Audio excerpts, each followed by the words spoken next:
If I made that money, I'd sit on a beach, I'd drink beer, and I would just watch the sunset.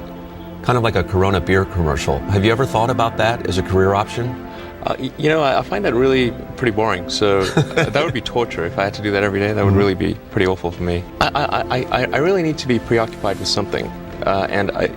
If I'm just sort of sitting there relaxing, I can only do that for a very short period of time, and then it becomes unbearable. I mean, I would have to be insane if I thought the odds were in my favor.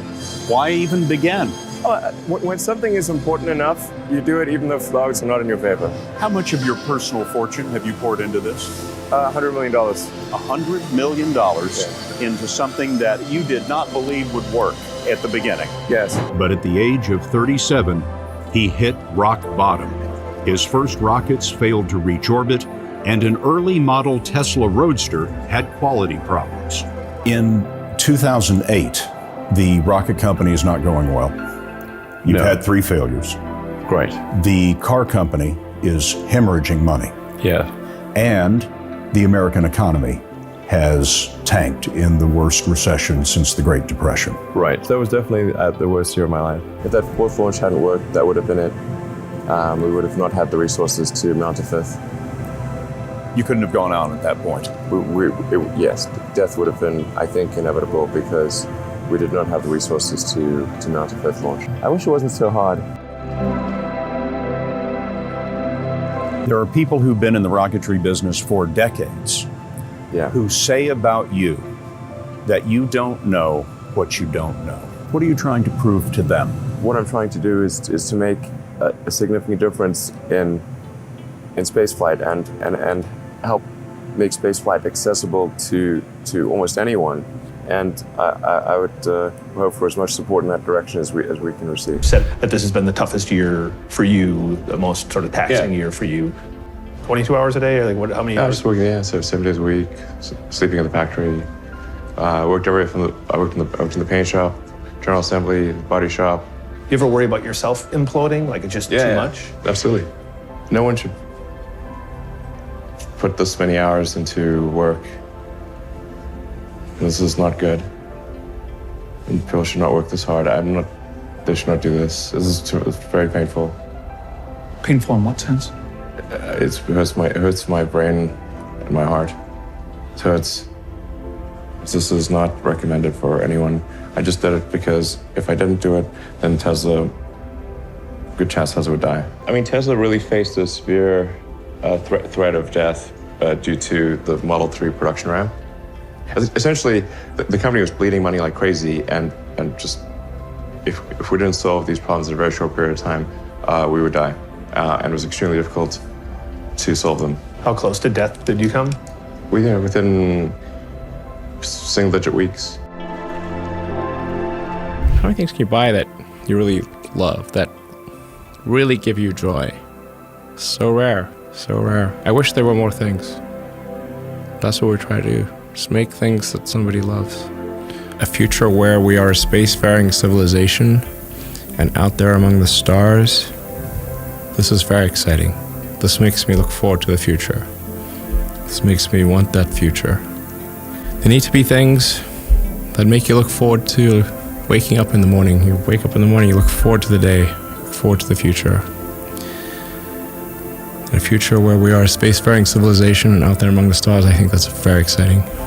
I think people should be nicer to each other and give more credit to others, and don't assume that they're mean until you know they're actually mean. It's easy to demonize people. You're usually wrong about it. People are nicer than you think. Give people more credit. The guy that most people would bet on. Who wins? It's like a little kid fighting a bunch of sumo wrestlers. Usually the sumo wrestlers win. We're a little scrappy company. Every now and again, a little scrappy company wins. And I think this will be one of those times. Persistence is extremely important. You should not give up unless you're forced to give up. Unless there's no other choice. That principle can be misapplied if you happen to be trying to penetrate a brick wall with your head. You have to be cautious in always saying one should always persist and never give up, because there actually are times when you should give up. because you're doing something in error. But if you're convinced that what you're doing is correct, then you should never give up. What keeps you fighting for your vision? What helps you to reach your dream?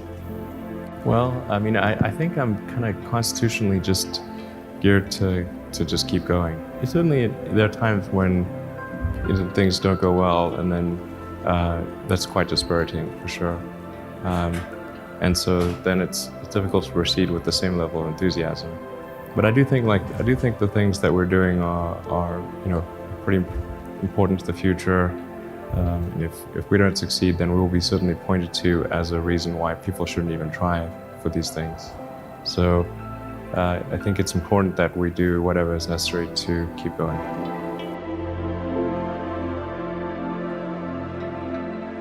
I think that probably they shouldn't want to be.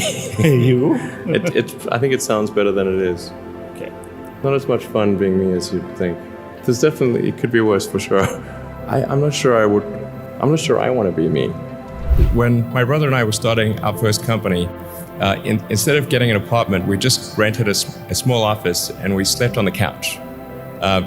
And we showered at the YMCA, and we're so hot up we had just one computer. So the website was up during the day, and I was coding at night, 7 days a week, all the time. And I sort of briefly had a girlfriend in that period, and in order to be with me, she had to sleep in the office. So work hard, like every waking hour. That's the thing I would say particularly if you're starting a company. When you had that third failure in a row, did you think, I need to pack this in? Never. Why not? I don't ever give up. I mean, I'd have to be dead or completely incapacitated. You know, there are American heroes who don't like this idea. Neil Armstrong, Gene Cernan have both testified against commercial spaceflight and the way that you're developing it, and I wonder what you think of that. I was very sad to see that because those guys are, those guys are heroes of mine, so it's really tough. I wish they would come and visit and see the hardware that we're doing here. And I think that would change their mind. They inspired you to do this, didn't they? Yes. And to see them casting stones in your direction. It's difficult. Did you expect them to cheer you on? Certainly hoping they would. How did you get the expertise to be the chief technology officer of a rocket ship company? I do have a physics background. That's helpful as a foundation. And then I read a lot of books and talked to a lot of smart people. You're self-taught? Yeah. Well, self-taught, yes, meaning I don't have an aerospace degree. So how did you go about acquiring the knowledge? Well, like I said, I read a lot of books, talked to a lot of people, and have a great team.